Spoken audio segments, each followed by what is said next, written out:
Moi, je fais quoi cet après-midi? Bah, je peux pas trop bouger, alors je vais attendre. Je vais avoir ma ponction lombaire, visite des médecins. Donc là, je pense qu'il a pris plus au statut de grand frère et qu'il lui arrive plein de choses. Et Il y a Florent et Tony qui sont passés et il y a une hiérarchie en fait. C'est Mathieu qui est le grand frère de Mathilde et Anthony qui chapeaute un peu tout ça. Mais Anthony les protège quand même. Bon Mathilde, là j'y vais. Je vais me déconnecter. Ouais.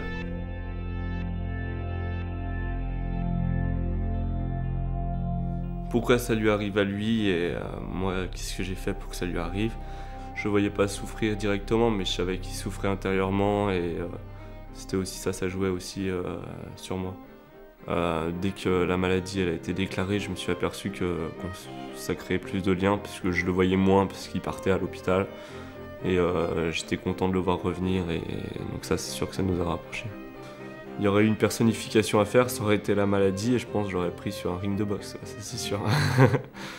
Non, non, ouais, c'était vraiment c'était de la haine, ouais. Ça me bouleversait et en même temps, j'avais envie de lutter pour lui, donc ouais. Ça me faisait culpabiliser, je pense, le voir souffrir et que moi, ben, je souffrais pas autant que lui.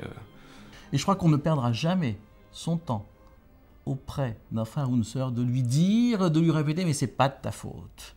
Parce que lui, il va se construire sa propre histoire par rapport à sa responsabilité dans l'histoire de la maladie.